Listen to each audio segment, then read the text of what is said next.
come, Ray. The one constant through all the years, Ray, has been baseball. Little roller up along first. Behind the bag. It gets through Buckner. Here comes Knight, and the Mets win. Now the 2-1. Line drive to Mercer. Justice has scored a tying run. Green to the plate. And he is saved. Saved at the plate. The Braves go to the World Series.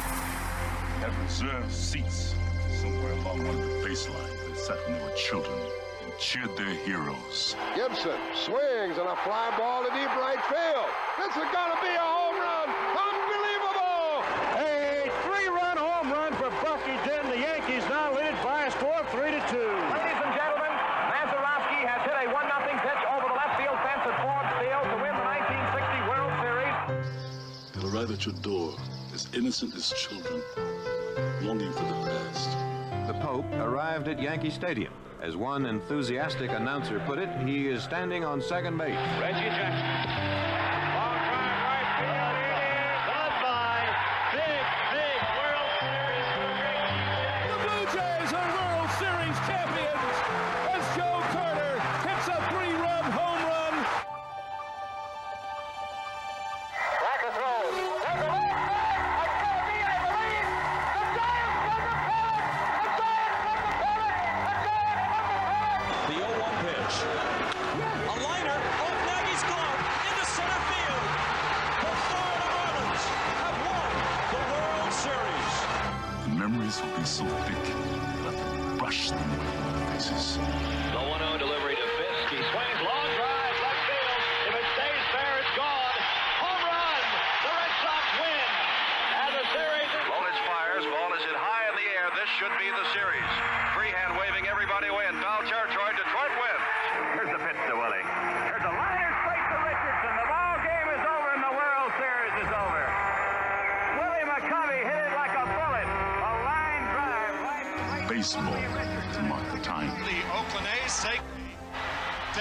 I'll tell you what, we're having an earth. Good evening, ladies and gentlemen, and welcome to Candlestick Park for Game 3 of the 1989 World Series.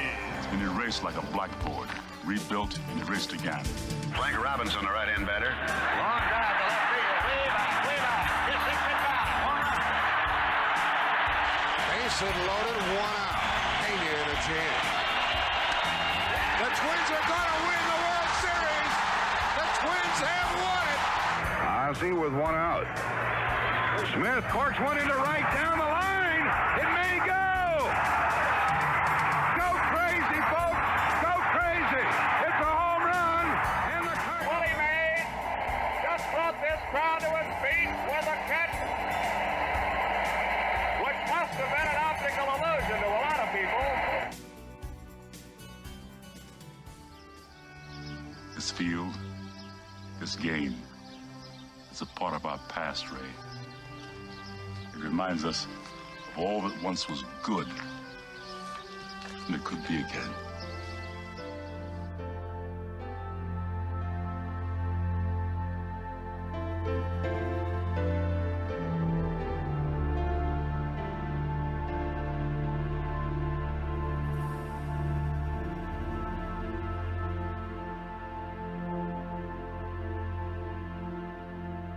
Broadcasted live.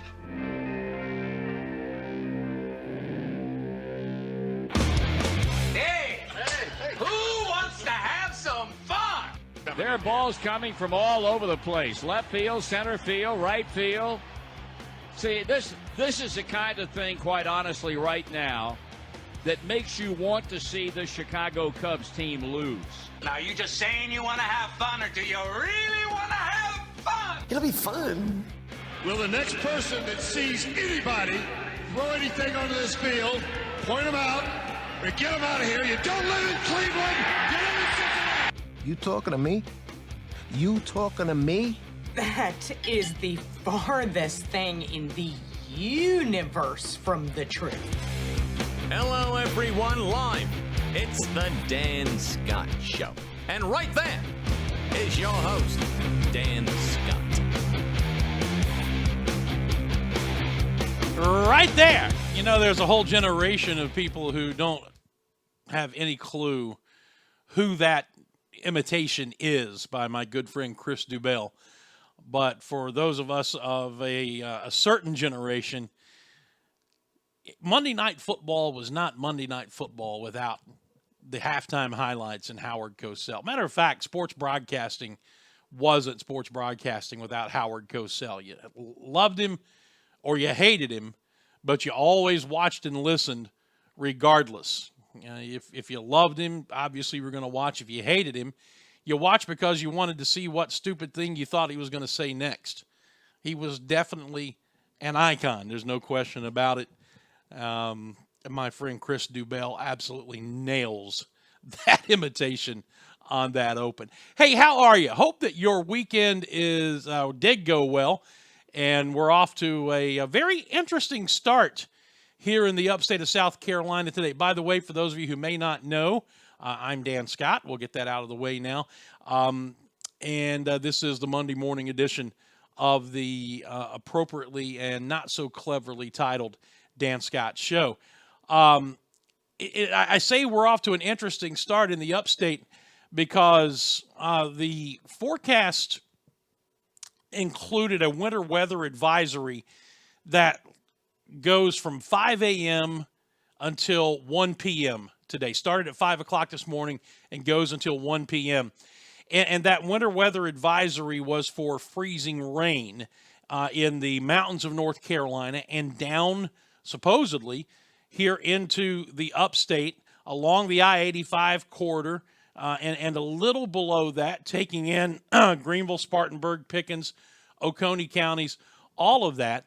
And because of the prospect of freezing rain and obviously what that would do to the roads, schools, high schools, grade schools, the secondary schools all across the upstate and in Western North Carolina have been canceled. Now, I don't know what it's doing in Western North Carolina, but I can tell you what it's doing here on Furman's campus, what it was doing over where I live close to Clemson and everywhere in between this morning.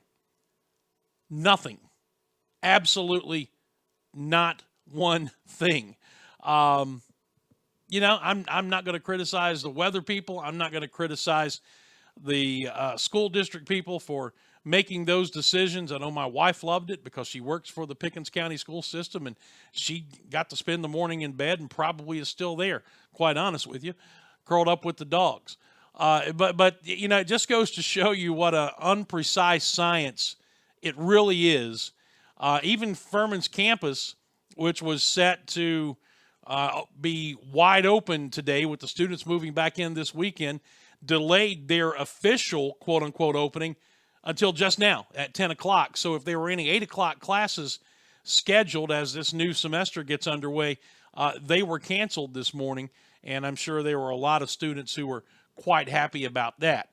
But we are here, and we have a good show lined up for you, we think. We'll be looking back at Furman's win over Mercer, which was a tough victory between the two teams who were picked to win the Southern Conference basketball championship this year.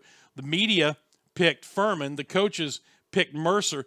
The two most experienced teams coming back into this league. Mercer started 5 seniors, and the Paladins start 3 seniors and 2 juniors. So it was a clash exactly like we thought it would be. Furman has now won with the 74-71 victory over the Bears on Saturday, has now won 4 in a row and 5 of the last 6. The scores of the last 3 games have been 70-68, 71-69, and 74-71. And in this most recent game on Saturday, Furman found itself down 9 with about 6-7 minutes to go in the game, and were able to find a way to come back and win despite being out-rebounded by a substantial margin and despite not shooting the ball at all well from the three-point line. But somehow, some way, this team found a way to get it done again. And as I talked with Daniel Fowler after the game, as I talked with Bob Ritchie after the game, the one thing that you could sense was there was some frustration. There's some frustration from Devin Sibley. There was some frustration on 2 or 3 different fronts as they fell behind by 9 as that second half went on. But the one thing that there was none of was panic. And that's the mark of a veteran team. And it's very interesting that you got these 2 veteran teams going at it, and you have Furman again being the one that finds a way to win the game. And I thought it was a nice little move that Bob Ritchie made. Mercer wants to control the tempo. They want to make it a half-court game. Furman obviously wants more possessions, wants to get up and down the floor. And, Mercer went through a stretch where they were hitting, quite a few of their shots, and they were controlling the boards, so the Paladins were not able to get out in transition off of missed shots. Well, how do you fix that? You go in transition off of made shots. And they did that on 2 or 3 straight possessions, got quick baskets in transition, beat Mercer down the floor. Now, Rafferty got one quickly. Somebody else got one quickly on back-to-back possessions. And that seemed to loosen things up a little bit, and that started the run. I think we had a 3 that was hit, and then ultimately Daniel Fowler would hit a 3 that tied the game. Fowler had a monster game for Bob Ritchie's club. You're going to hear from him coming up in just a little bit. But it's interesting, again, it's Furman who finds a way to win this game between these teams, and for some reason right now they've got Mercer's number. It'll be intriguing to see if that holds up when we go to Macon in the second half of the conference schedule, because that place will be packed. That will be one of the most difficult places to win on the road in the conference this season. But you know what? Timmons Arena has become that as well. That was Furman's 19th conference victory in its last 20 conference games at Timmons Arena. And so it's starting and has been, and even picking up a little more momentum now to be one of the more difficult places to win on the road in this league. The Paladins have done a phenomenal job of taking care of business at home. And then you go on the road last year and win 6 conference games away from home. Well, that's how you go 14-4 in the league. If you're able to win that many games on the road. But I just found it very interesting that Furman, again, when the chips were down, was the team that found a way to get the win against Mercer, and these 2 teams that are so evenly matched, that are so experienced, and a decent little rivalry has started to develop here. And Tom and I, or Brian and I, talked about this on the broadcast, and Daniel Fowler and I talked about it after the game.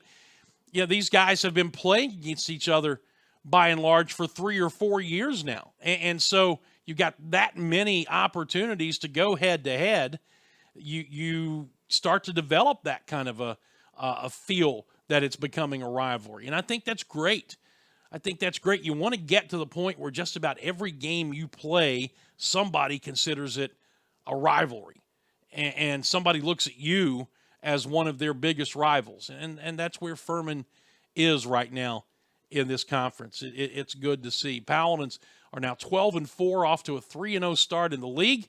Head to Chattanooga on Wednesday to take on the Mocs to try and go 4-0, and then come back here on Saturday of next week and go to Wofford. It'll be our first look at the brand new arena up there and take on Mike Young's Wofford Terriers. A lot more about that coming up a little bit later on. When we come back from our first break, we will hear from head coach Bob Ritchie and from Daniel Fowler from after the game on Saturday and the big win over Mercer. This is the Dan Scott Show. We're brought to you, as always, by the Atlanta Bread Company in Cherrydale Plaza, right down the road from campus here.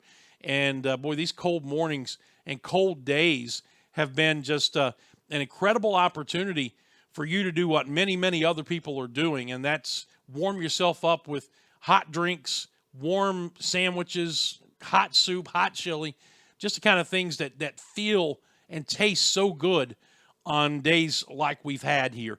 I encourage you to do what so many other people are doing. This is their most popular time of the year. They're popular all year round, but this is their most popular time of year because of the selection of hot foods they have that go so well on a cold day. Atlanta Bread Company, please tell them thank you for what they're doing in sponsorship of this show, and stop and see them in Cherrydale Plaza when you can. More about them in this commercial set, and we'll come back and hear from head coach Bob Ritchie right after this. Don't go away. Hey Furman fans, it's baseball season. Here at Ingalls, we know that as you root for the home team, sometimes you want more than just peanuts and Cracker Jack. And while we do deliver on your favorite ballpark classics, we're proud to offer a packed lineup of everything you need to make your next meal a home run. Ingalls, a proud sponsor of Furman Baseball and the official grocery store of Furman Athletics. Go Dins!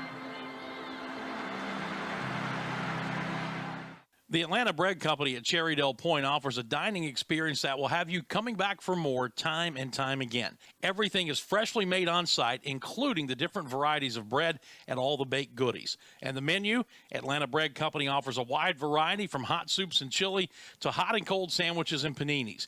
Even breakfast selections topped off with your choice of piping hot coffees.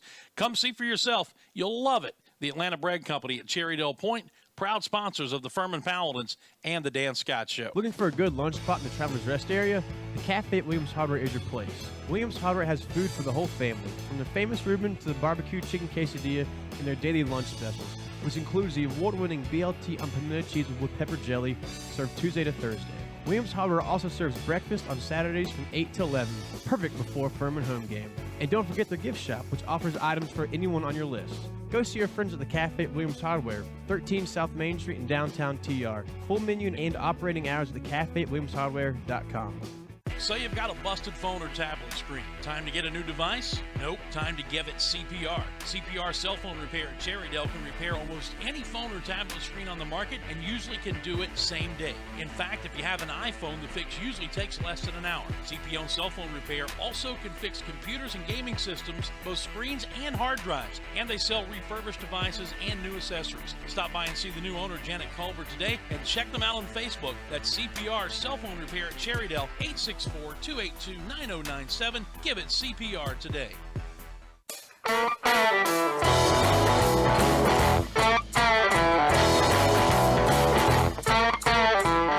All right, it's 10:13, and we are back here on this Monday edition of the Dan Scott Show. Good to have you with us. Hope that everything's going well for you as we get another week kicked off and holidays in the rearview mirror, and now it's back to it.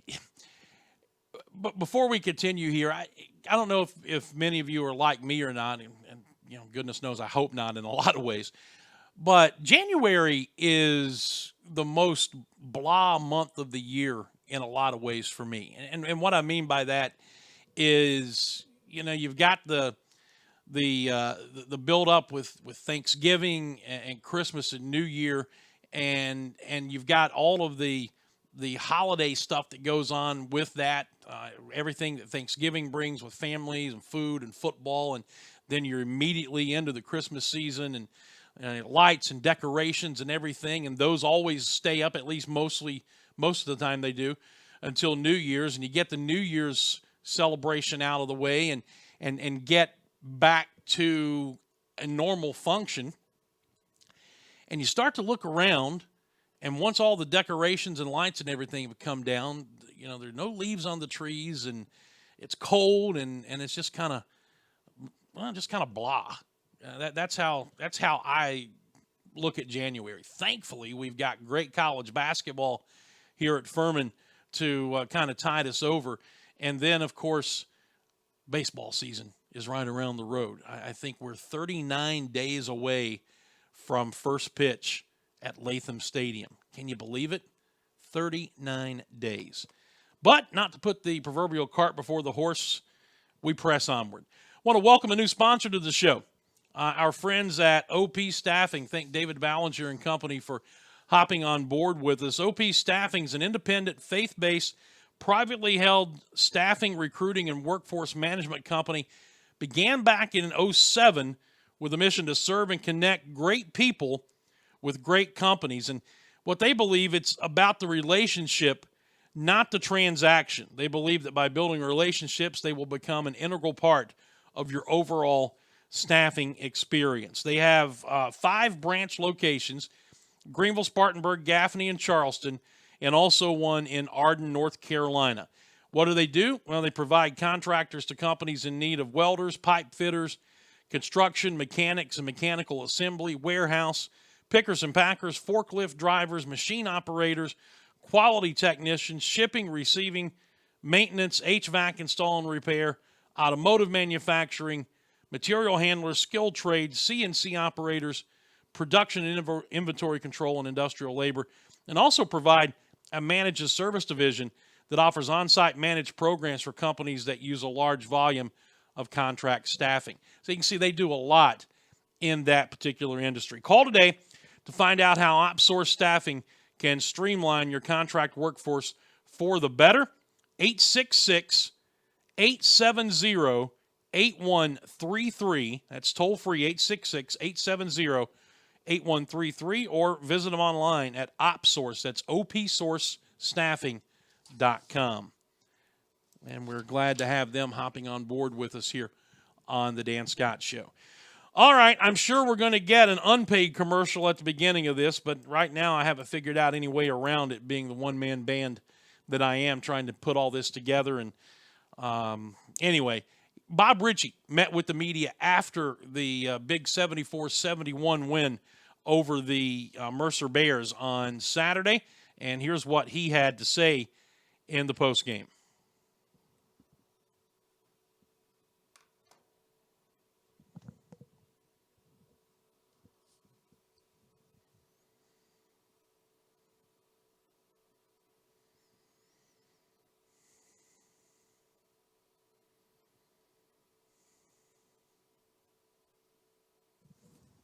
Especially if we've been around here the last couple games, but it's like that all over the country. And a lot of times these games, you know, there's spurts, there's high moments, there's low moments, and then it gets down in the last 5 minutes of the game, and it just really comes down to who makes the toughest plays. And, you know, to Mercer's credit, I thought they did that for the most of the night. I thought they beat us to a lot of balls. I thought they beat us to a lot of rebounds. I thought they took advantage of some of our size, but more importantly, I thought they played more physical than we did. But I thought in those last 8 minutes, it changed. And I don't know what necessarily changed it, but it did change. And once it did change and we were able to clean up the boards, we were able to get the loose balls, we played a little bit more simple offensively, then all of a sudden you saw the run take place, and we were able to close it out. Some of that run, or all of it, really was Daniel Fowler. I mean, he really provided a spark for you on both ends of the court. Yeah, you know, Daniel Fowler's a special person. I mean, he's one of the best people I've ever been around in college basketball, and you pull for him hard. I mean, he's been such a key piece to us turning the locker room around here in the last 4 years. And we had our team chaplain, Nate Muse, who's an absolute rock star. He did an exercise with our team in pregame before the Citadel game, and he basically asked everybody.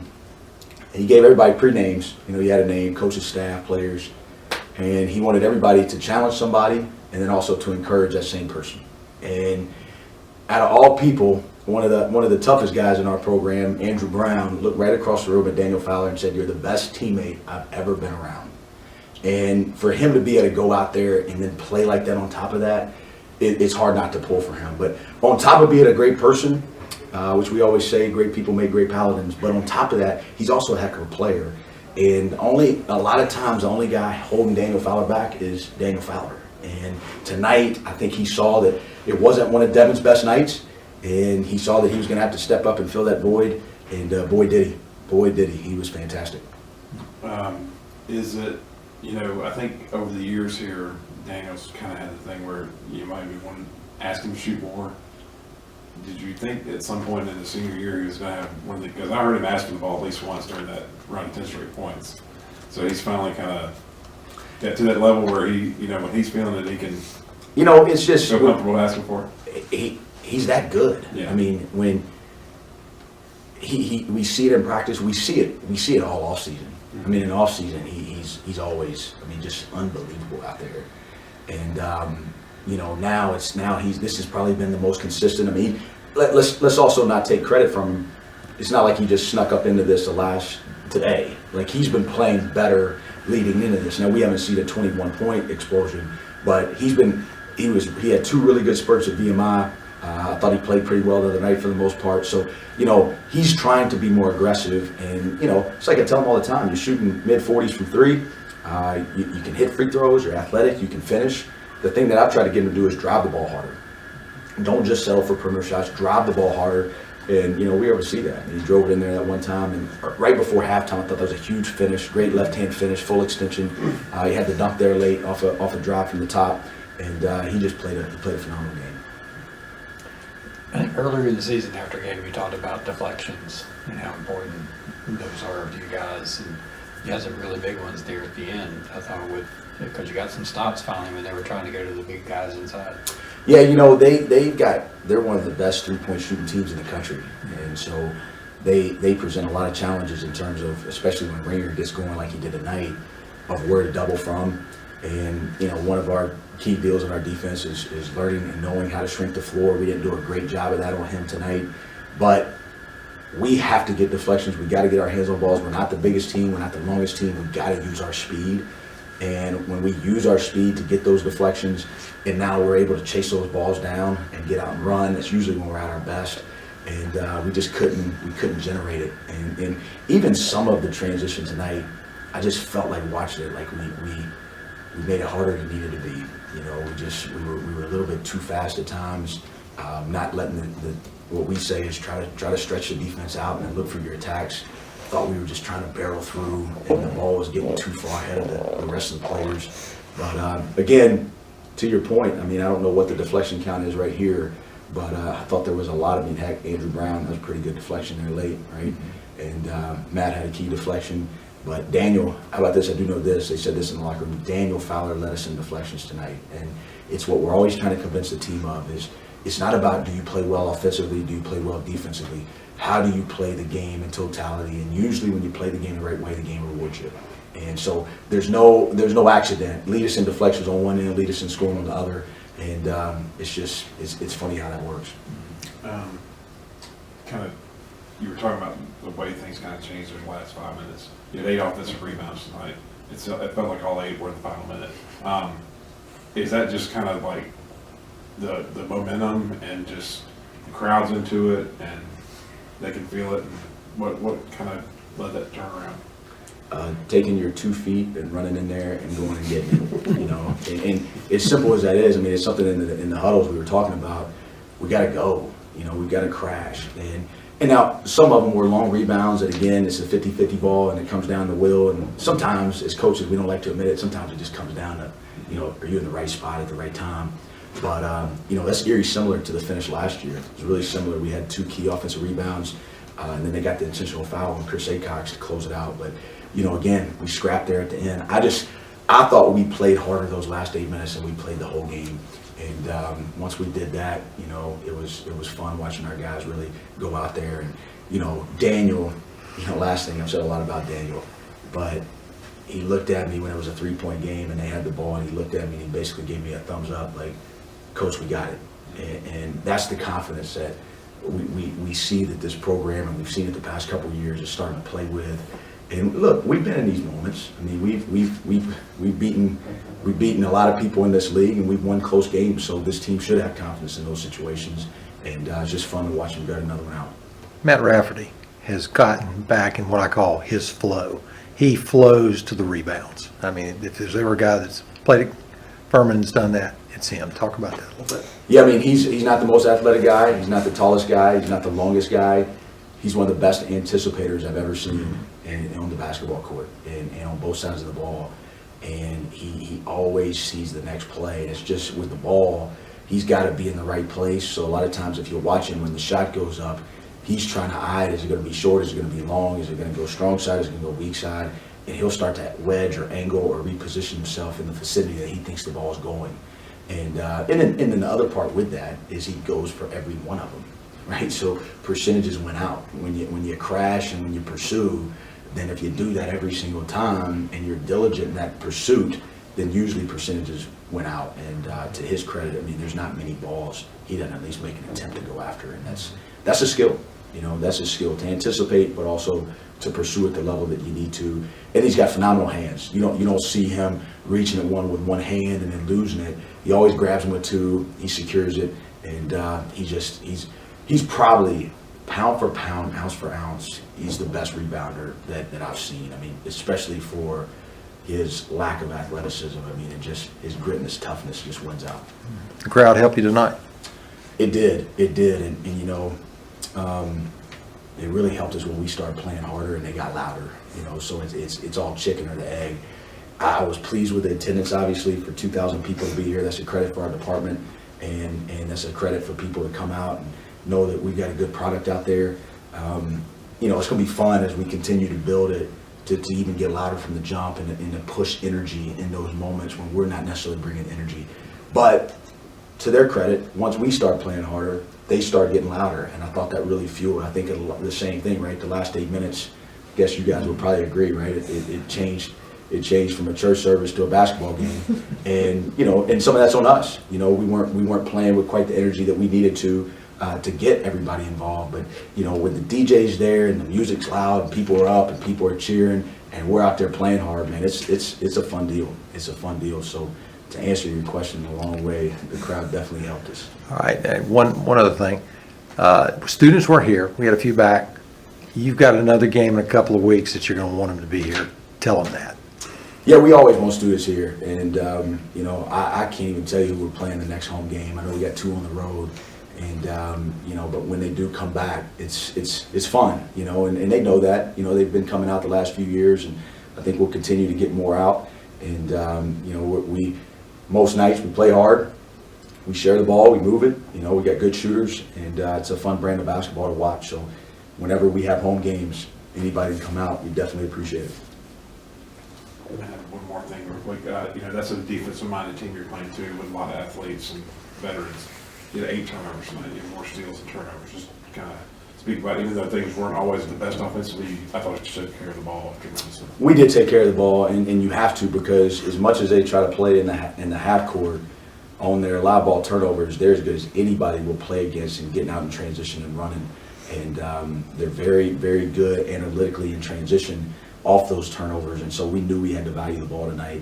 You know, we valued the ball in terms of our passing.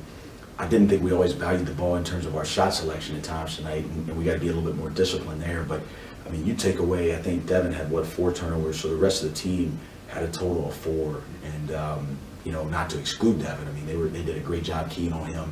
Their game plan was to take Devin out, and they did a good job on that. I thought once he started getting in the flow of his game late, I thought he got some rhythm.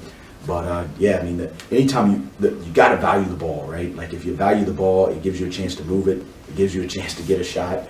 And for the most part, I thought we did that tonight.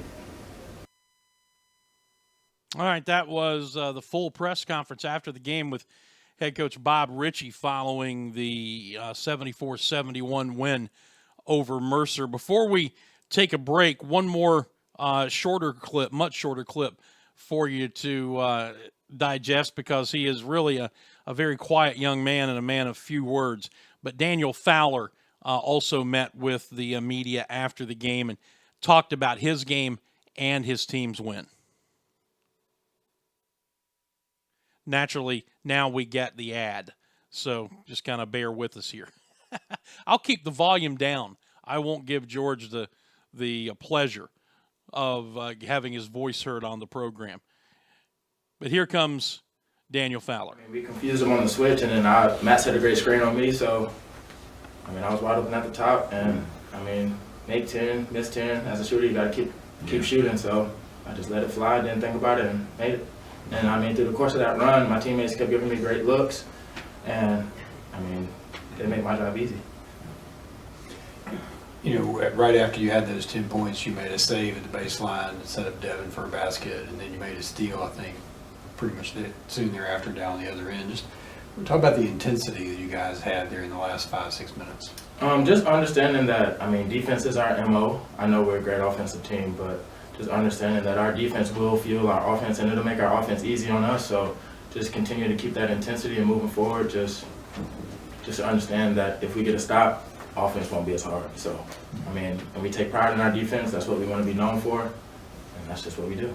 Can that kind of defensive intensity help when the offense is maybe a little cold, as you guys were there? Absolutely. I mean, if we get a deflection or a steal, we might get a layup on the other end. That might get somebody going and that'll spark a run. And then on the next play down, we might get another stop, and then that's a run right there in itself. So we just try to make defense feel our offense.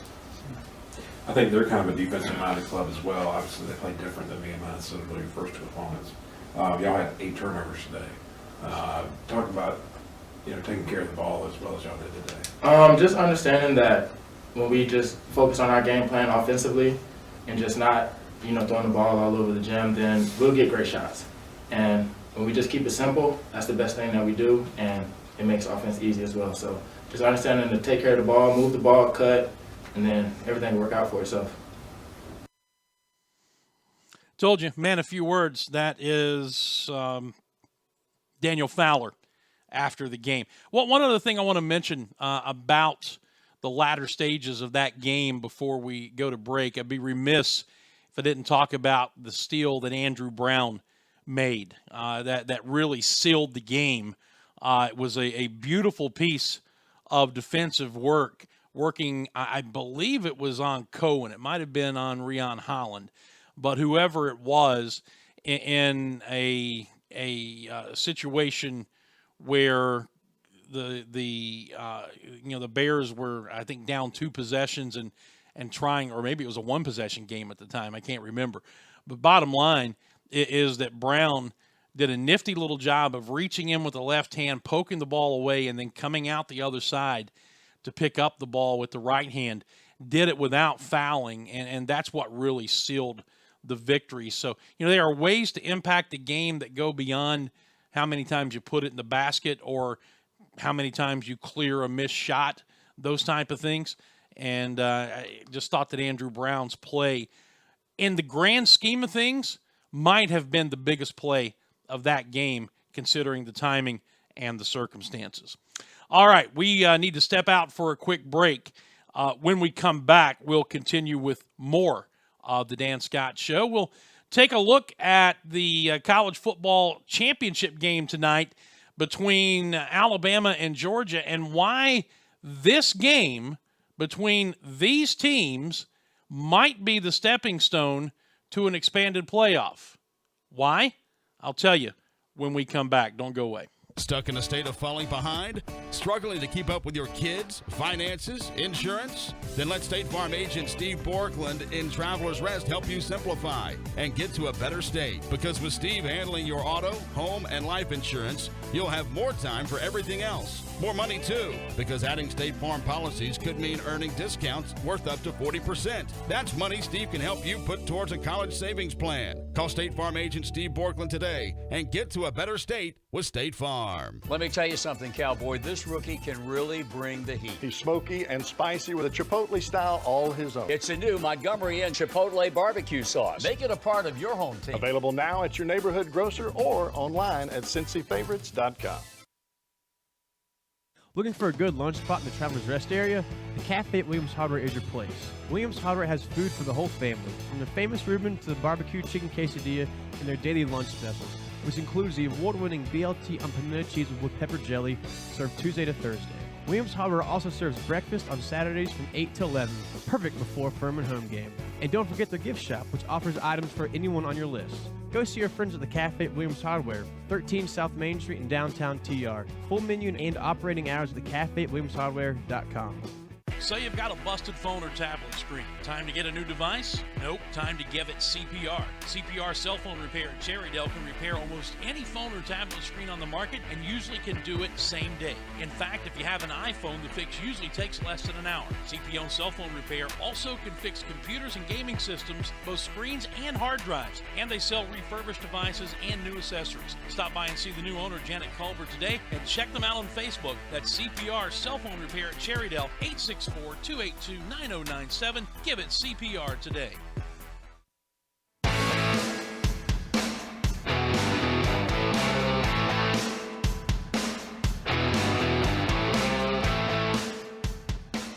All right, we continue here on the Dan Scott Show. It's 10:35 On a Monday, still no freezing rain here in the upstate, at least outside the window as I'm gazing towards Paris Mountain here.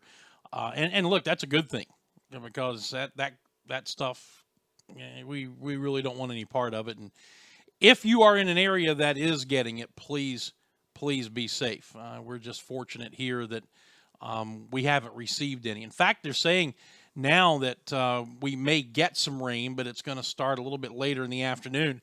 And the high today is supposed to be around 40, maybe a little above. So that should take away any chances of any kind of freezing rain in our area. But we'll wait and see. We will wait and see. Word about Ridge Media and our buddy Kenny Ridgel and the folks over there. They're a one-stop shop based in Greenville that does logo, print, and web design, as well as search engine optimization and marketing. Our clients range from startup to Fortune 500 companies. They're a locally owned marketing firm with offices in Greenville and Charleston, and they would love to have your business. Get a free consultation. Doesn't cost you a thing. Give them a call at 864-354-6175.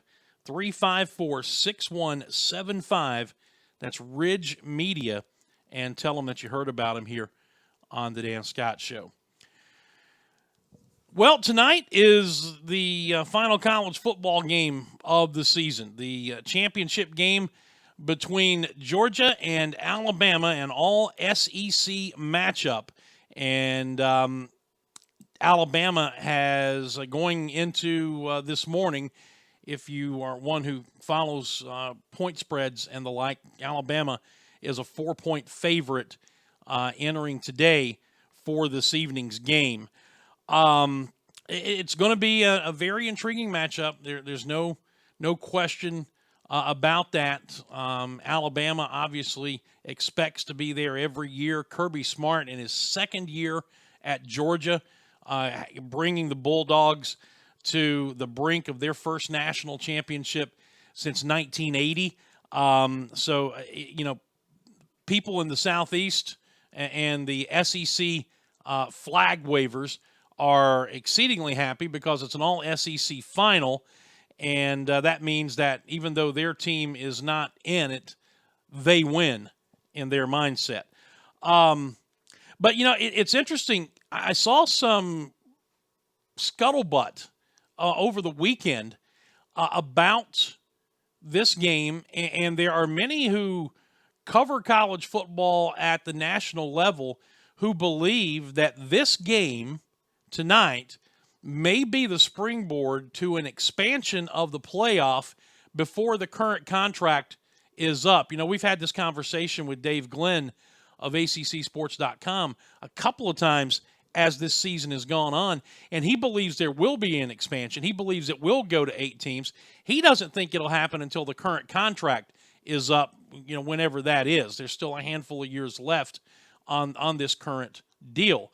But the regionalization of this game has started some conversation and some fairly high levels, apparently, about the fact that 4 teams, you've got some of the Power 5 conferences being left out, which, again, that happens often enough. There's going to be a lot of grumbling. And the idea that it's 2 teams from the same conference, one of whom didn't play in the conference championship game, got an extra week to prepare for its first playoff game, talking about Alabama, of course.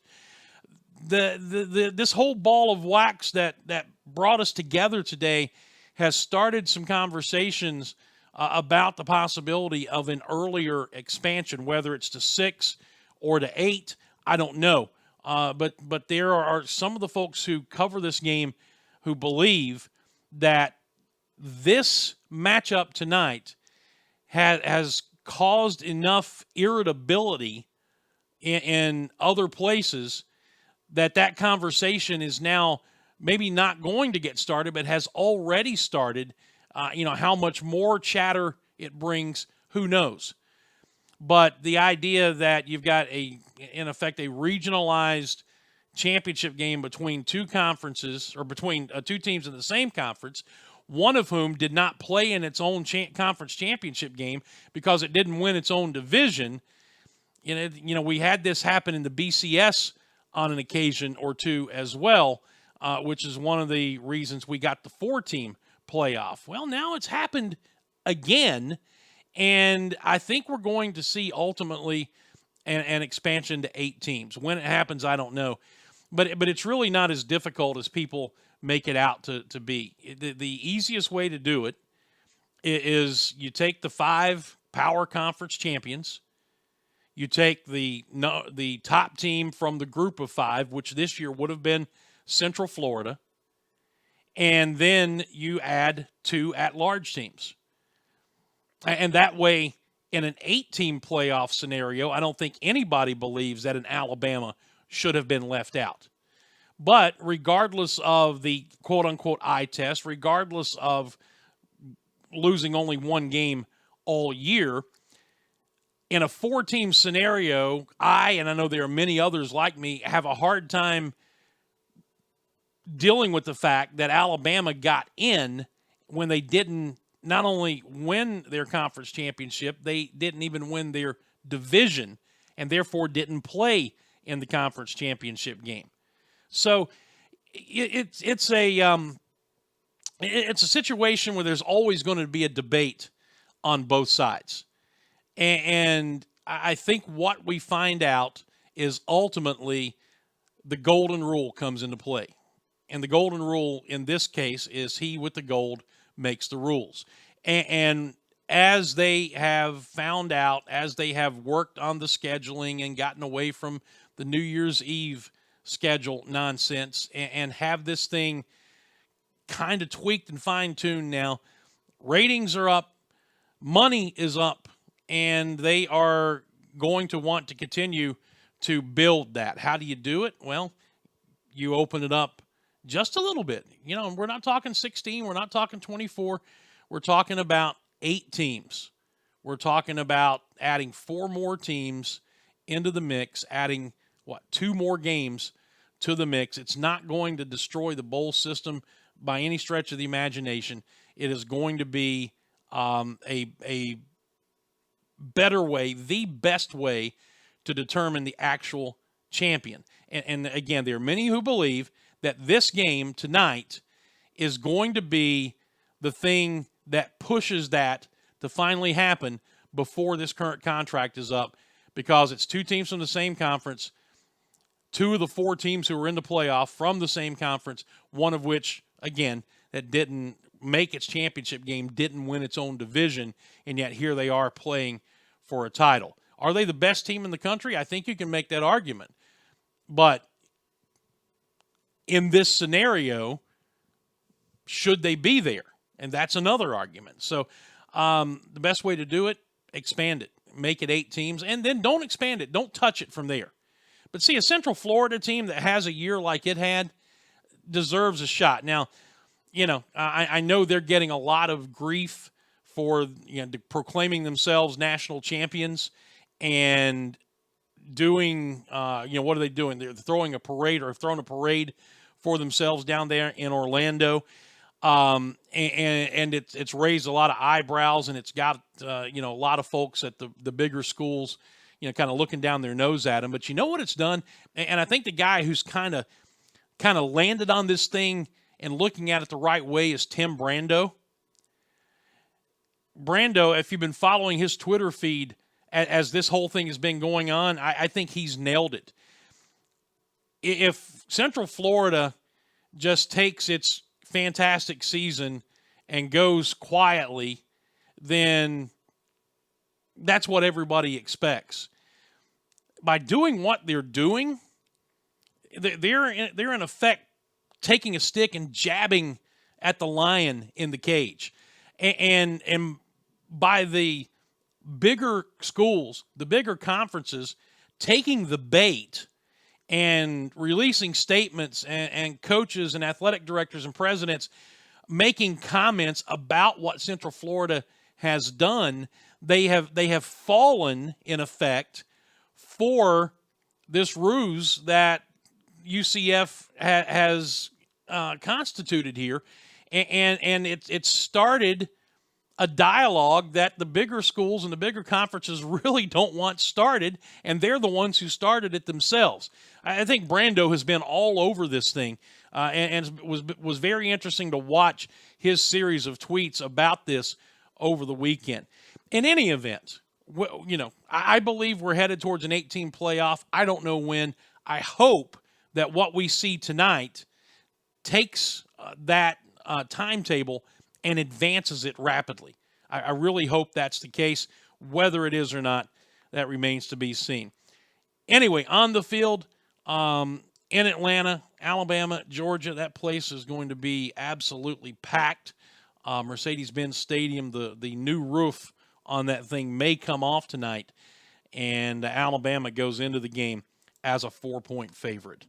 All right, we need to get to another break. When we come back, we'll have a look at the 2018 College Football Hall of Fame class for players and coaches. Before we go, though, yes, the Greenville Steakhouse has a word for you. Hall's Chop House, located downtown. You want the best steaks around, and you're going to call yourself the anything, the menu better be able to back it up. Well, they do with Allen Brothers Prime Steaks out of Chicago, and then everything else falls into place from there. They have a fantastic menu. They're open 7 nights a week for dinner, open for brunch on Sundays. They have live music for you. They do have an outdoor patio.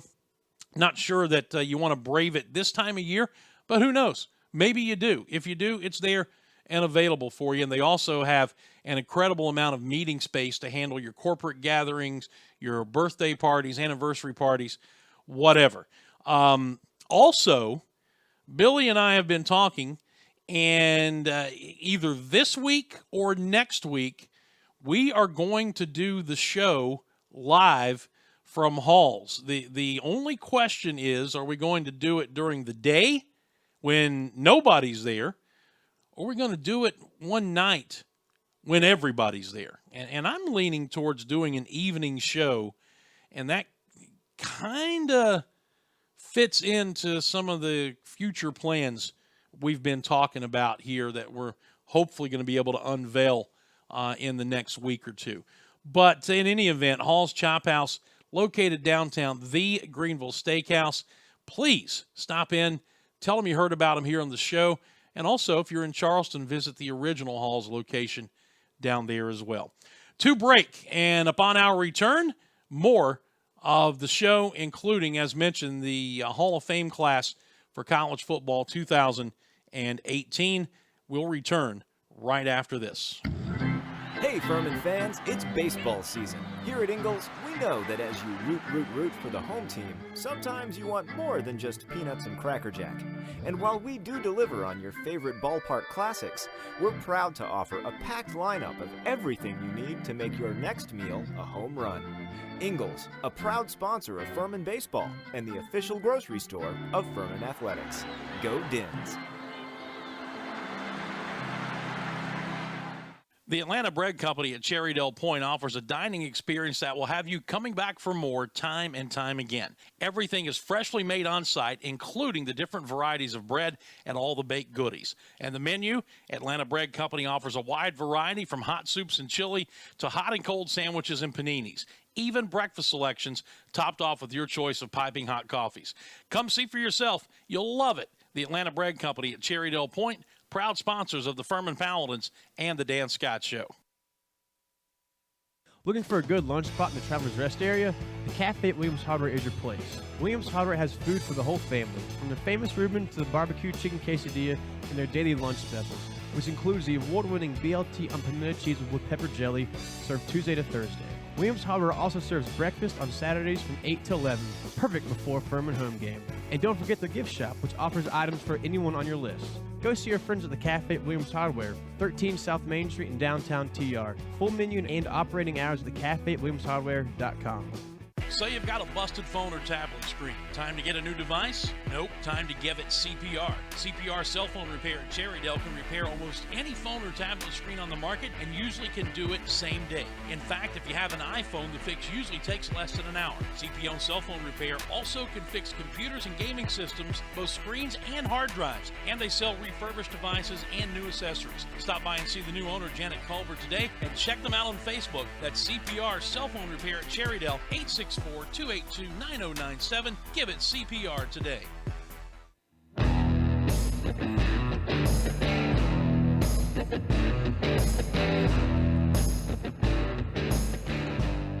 All right, at 10:51, we are back, and good to have you with us here on the program. Dan Scott hanging out with you. I think it is worth bringing up in the Facebook Live comments section. There's some running commentary going on, as always, and Drew Tibbs, who is apparently an unabashed Alabama fan, but we'll forgive him for that, pointed out that Ohio State got into the playoffs the same way last year, didn't win its conference and all that stuff.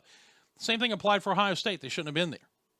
In an elite four-team scenario like we have here, a team that doesn't play in its conference championship, in my mind, doesn't belong there. Now, again, I think right now it's easy to say ahead of this game that Alabama is the favorite, and Alabama showed against Clemson that it is the best team in the country. They've got the one loss. I understand that. But if we have an 8-team playoff doing it the way I said, I think you take that controversy out of it. There's always going to be some controversy. Always will be some controversy over who's in, who's out. If you have 8 teams, teams 9 and 10 are going to say they should be there, and I get that.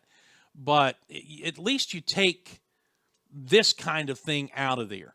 If you take the 5 power conference champs, the group of 5 highest ranked team, and 2 at-large teams, you're going to get your best shot at a true national champion. I don't think there's any question about it. And, look, everybody is saying, well, does UCF really want Alabama? Well, in reality, Alabama probably wins that game. But does UCF want them? Absolutely they want them. They wanted a seat at this table. I can promise you that. And in a lot of ways, you can make an argument maybe deserved one. Only undefeated team in the country. And then beat Auburn in the bowl game on New Year's Day, which beat 2 of the teams that's in, you can play that game. I understand that. I just hope, again, kind of wrapping up this whole thing, that this whole thing is the conversation starter that gets us to the 8 teams before the current contract is up. Got to remind you about the Walk a Mile Project before we continue. It is a Christian-oriented nonprofit organization that is designed to and does do incredible ministry work, including going to Guatemala chiefly and building homes for the homeless down there, finding clean drinking water sources, finding new food sources, helping them in all sorts of those type of issues. And the other thing they do is equip other people in other churches to do the same thing. You need to go to the website. You see it on the screen there, thewamproject.org, thewamproject.org, and see what they're all about and see if there's a way that you can help them. That's the Walk a Mile Project, and please tell Heath and the folks there that you heard about them here on the show. All right, as mentioned, the new class for the 2018 College Football Hall of Fame has been announced, and boy, there are some awfully fine players in this list. You look at those names led by, and these are in alphabetical order, obviously, but a couple of names jump out at me. Dave Dickinson, the quarterback from Montana. I covered a national championship, FCS, it was 1AA then, championship game at Marshall that he was in with his Montana team. He was fantastic. Went on to have a really nice career in the Canadian Football League. We all know about Kerry Collins and what he did in the NFL. Calvin Johnson from Georgia Tech. Ed Reed. You just see the names there that continue to roll off of the tongue. Charles Woodson, Aaron Taylor, Stinchcomb, all these guys. Palmer, Trevor Cobb, and just Dana Howard, the only one I didn't mention. Let's make sure we mention them all. But it's just a heck of a list and some awfully fine players there. And I look at all of these guys,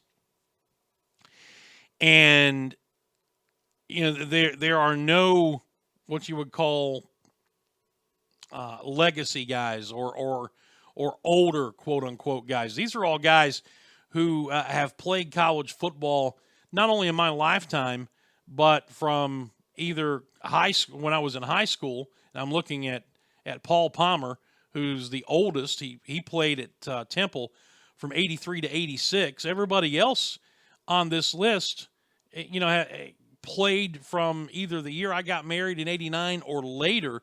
So in many senses, this is quite a quote-unquote young class, and I'm getting older and older by the minute. Those are the players. Here are the coaches that are going in. Frank Beamer retired a couple of years ago from Virginia Tech, and the incredible run he had there. Won 66 basically % of his games in his coaching career and turned Virginia Tech into a national program. Mac Brown, who had success at so many different levels, is going in. And then Mel Djerdsma from Austin College and Northwest Missouri State also getting the nod. So that is your 2018 College Football Hall of Fame class from the National Football Federation, and congratulations to all of those guys. I mean, man, you think back to watching some of those guys play, and there were some outstanding performers. Some of the guys did not go on to have great NFL careers, and then some, like Ed Reed, for instance, really did. Charles Woodson and a couple of others. But this is all about their college careers. They were all dominant players and coaches at the collegiate level, and congratulations to each and every one of them. All right, we are at the end of the program. Thank you for your attention today. I'll remind you that the Bob Ritchie Show resumes tonight from Shortfields in downtown Travelers Rest. It'll be streamed on Furman's athletic Facebook page. It'll also, of course, be on our flagship station, Fox Sports 1440, and on the internet via Stretch Audio at the school website, FurmanPaladins.com. Love to have you in attendance. Really would love to have you come and watch the show in person at Shortfields, which is right down the road here from campus in Travelers Rest, about 5 minutes away. Great food, wonderful people. We always enjoy being there. But if you can't make it, you can listen to it or you can watch it on the Facebook Live feed. And then I'll be back here tomorrow, same time, same place, and we will do this all over again. Hope you enjoyed it, and we'll be back with you tomorrow at 10 o'clock. Until then, I'm Dan Scott saying God bless you, and so long, everybody.